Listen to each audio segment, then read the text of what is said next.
visuals, and welcome back and welcome to a new, well, I was going to say fresh look at Pokémon, but it's not, it's a new intro. Do you like it? It's the same picture, just a different beat. We haven't really done much. Welcome back to Pokémon Thursday, the day of the week where we like to talk about, that's my attempt at refreshing the channel. That's all we're going to talk about is, look at the revamp. There's a new outro as well, so you can look forward to just rambling. Pokémon Thursday visuals, and we found out Dan can't catch. We're going to do another list of popular, opinion-y sort of shenanigans. You know, we've been going down the list of most popular, most whatever Pokemon from that generation and stuff. Least popular Pokemon, most unique Pokemon. But this week, I think it's quite a fun one. I thought we would take a look at the most used Pokemon. Now, there's a lot of variables to put into account for this. And again, it's a list that I'm creating, but it's not necessarily right. It's just what I think will be. Not now, Xbox. Some of the thoughts and opinions that have been coming from you visuals has been outstanding a few weeks back in the comments below for other Pokemon Thursday videos has been phenomenal. So thank you so much for actually, you know, engaging with this fat knobhead with his, by the way, with his little Pokemon chains on Gengar and Squirtle Squad Squirtle that my nephew got me as a late Christmas present. I look like a G. The conversation has just been fantastic, and you've been saying some fucking beautiful things and choosing different Pokemon for different lists that I didn't even fucking think of, and it's blew my thoughts out completely out of the water, so amazing. So hopefully we can get another conversation going on this video. Cheers for knocking the camera, you fat twat. I say most used Pokemon, and I'm not including starters because obviously the starters are probably the most used Pokemon for every generation. I'm not including like legendaries because I think a lot of people might choose legendaries when they catch them to, if there's certain legendaries from different games that you can take on before, like the likes of the Elite Four and stuff. And I'm not including the likes of like HM slaves and whatnot because obviously HM slaves are used all the fucking time for everybody in every generation, and the Pokemon has to come from that generation. So if we say it's fucking Miltank, it has to be the Gen 2 Pokedex. It can't be the Gen 3 Pokedex, but with a Gen 2 Pokemon that's in it, like a Skarmory or something. I think the rules are all established and whatnot. I can't wait to see how you guys make me look like an absolute noob once again and say, Dan, it's probably this one because of this. And I go, oh yeah, you're so much smarter than me, constantly making me look like a fucking idiot, but this is still just my thoughts, so let me know yours in the comments below, and let's take a look at Generation 1. Who do we think is the most used Pokemon for Generation 1?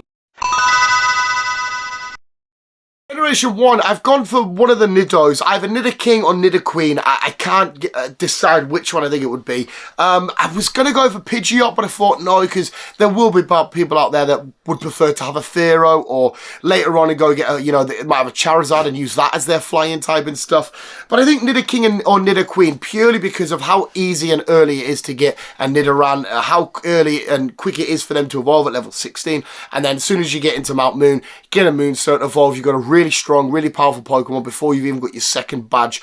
And I think it's I think it's a safe shout, but I think it's a good shout. And I know as well that it's Nidoking that a lot of people use on their speed runs and stuff. I know it's not the ultimate speed run, but I know a lot of people for a while will always choosing Nidoking for their speed runs. But I think because of how quickly they evolve and how quickly you can have a powerful Pokemon that can learn some great moves, it's decent enough in stat-wise and whatnot. And it's just an all-round, quite a fan favourite Pokemon.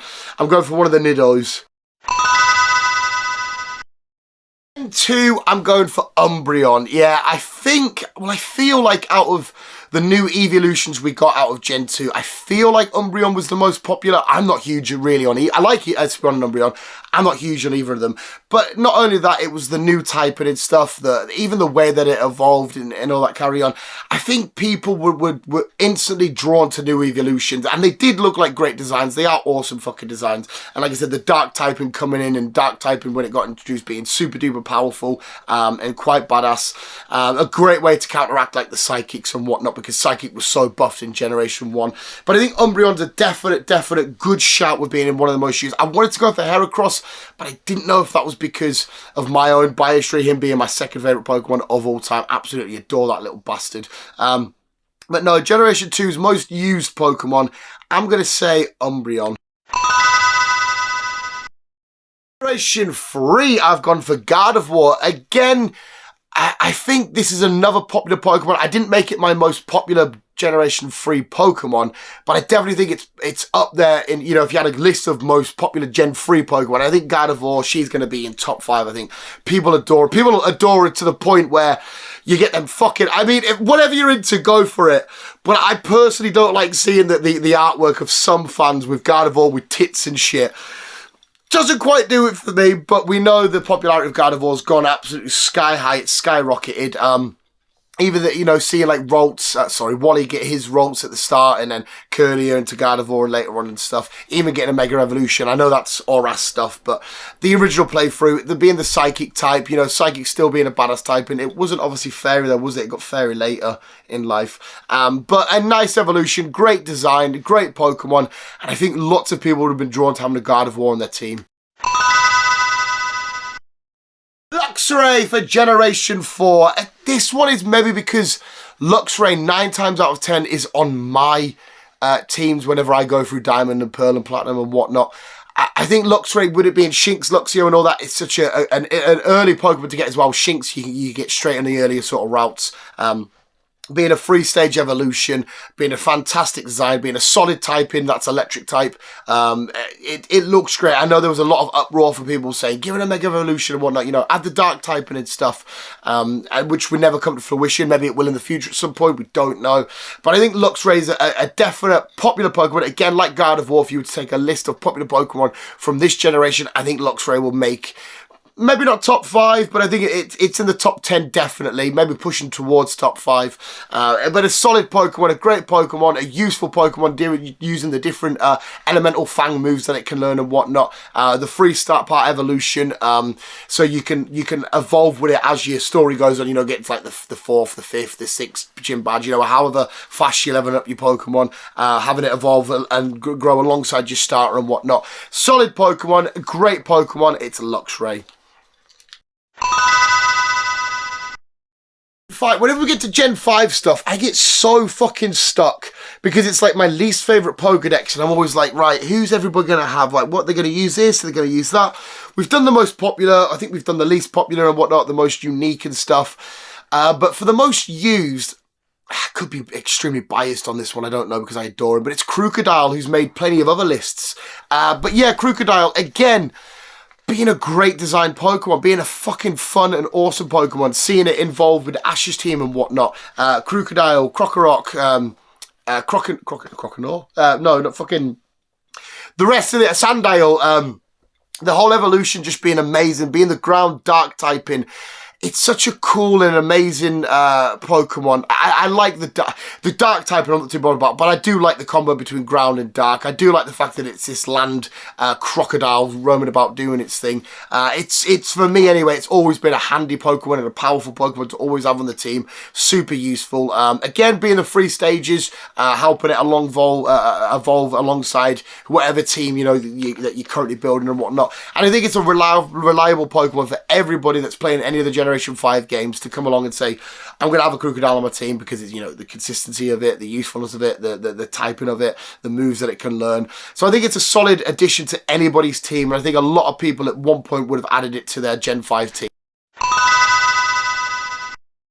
Number 6, Goodra. I think Goodra's also been added on a lot of other lists as well, but yeah, Dan, I need to stop being so biased. I've gone for Goodra because I love Goodra so much. And Goodra's always 9 times out of 10 on my Kalos playthroughs whenever I go back and do X and Y and stuff again. But I think as a pseudo-legendary, it was well received. It's well loved. It's a fairly popular fan favourite. But it being the solid dragon typing, a unique evolve. The only thing, the evolution mechanic, the only thing that puts us off is how weak Goomy and Sliggoo is.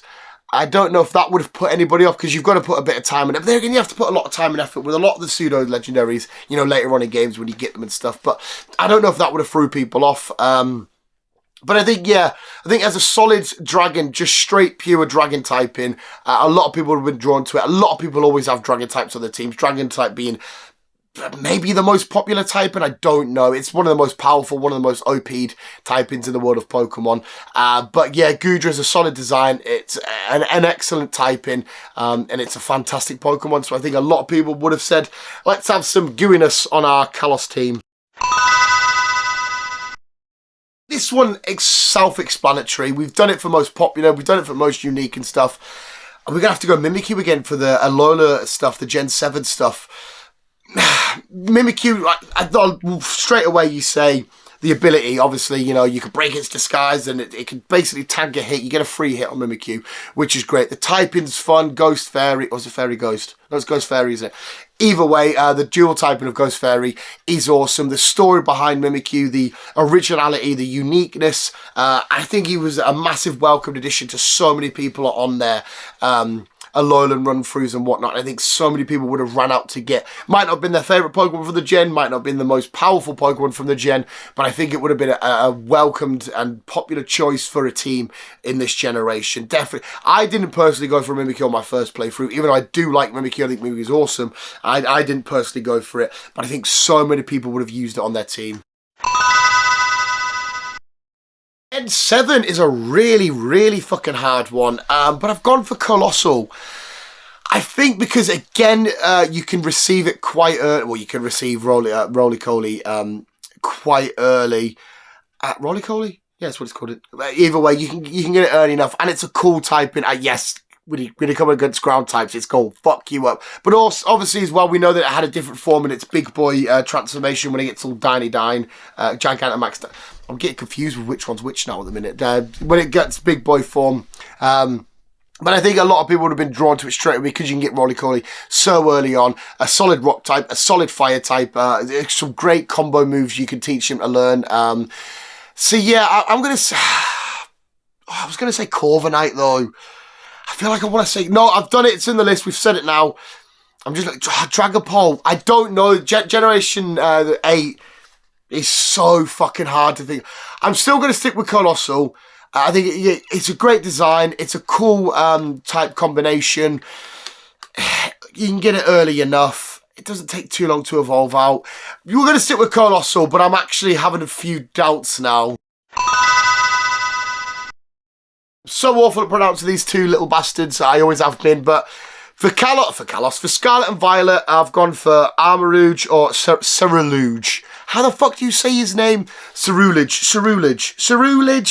Armarouge or Ceruledge. I'm going to go for one of them two. 110%. I used a Armarouge on my first Violet playthrough, definitely. And I think they're awesome Pokemon. Fire Ghost and Fire Psychic. Yeah, they're both fire, aren't they? They're both fire. Fire Ghost. Either way, they look awesome. They completely fit the theme of, being these knights of the region. You know, these valiant, honourable, fallen knights. They look as if they're fallen knights anyway of the region. How you evolve them as well. Having to get the Bonsly for Ceruledge and the... Yep, for Armarouge, can't remember which one it is now. You have to get the certain amounts and you get the thing and you evolve. Chardet being absolutely awesome. Chardet looks fantastic. The shiny 100% Chardet, those absolutely insane and crazy. Great designs. I even remember them in the trailer when they first got announced and they looked a little bit like, are these new little mythical Pokemon? Are these sort of Pokemon that are obviously with their common as anything? But when I first saw the trailer, they did look as if they were like Virgin exclusive, mythical sort of Pokemon. But I think a lot of people have been drawn to them purely on the design, purely on the typings as well. The type combo for both is absolutely great. It's relatively early on, depending which way you want to go, and you get a chat. It is called Chardet. Why am I forgetting everybody's names? But yes, Ceruledge and Armarouge. I'm going to say them two, the most used Pokemon for the Scarlet and Violet teams that people had. So visuals, that is my predictions, my guesses for the most used Pokemon on teams. Like I said, it's not the most popular, it's not the most powered for, the most, it's just, so the most popular might still be Charizard, for example, but like a lot of people might have used, in this case, one of the Nidos. I've always got to get a Nido and stuff. Like it's a Pidgeot's a great shout for Generation 1. There's a few shout-outs in every single generation. And again, it depends on what types you like, what design, because a lot of my team building is mostly based on design. It depends how the Pokemon looks, is how I always go for it. I will do playthroughs where I go through Pokemon that I'm not a huge fan of, but I'll use it because I barely use them or I haven't used them yet and whatnot. There's plenty of Pokemon that I haven't used, to be fair. We've played a Pokemon that everybody hasn't used on a team, but I definitely think these are some good options for the most used Pokemon in every generation. It's more importantly that you lot who are a hell of a lot smarter than me, visuals, let me know in the comments below what you think as the TV shutting down in 40 seconds. I always point that out and I don't know why it's so irrelevant. Let me know in the comments below anything you want to let me know. That hopefully we can get another conversation going because it was fucking amazing the other day. There was people talking amongst themselves and everything and I thought this is just great. We've stirred up a cool fun conversation I'd go back to and read through and be like, oh that's amazing, that's a good point, that's a great statement. And then just yeah, if anybody disagrees with me, please let me know in the comments below because again, each playthrough for every Pokemon fan is different and unique. Some people won't even go, like I excluded the starters, but some people won't even use their starters maybe throughout the journey. They might get the starter until they get other Pokemon and then just put it in the box and not use it. That would have happened loads of times. But visuals, please. Any thoughts and opinions in the comments below would be much appreciated. But apart from that, let me know what you think of the video. Let me know what we should do next for Pokemon Thursday if you've got any suggestions and whatnot. And more importantly, thank you so much for watching. Remember to always keep being you and keep on keeping on.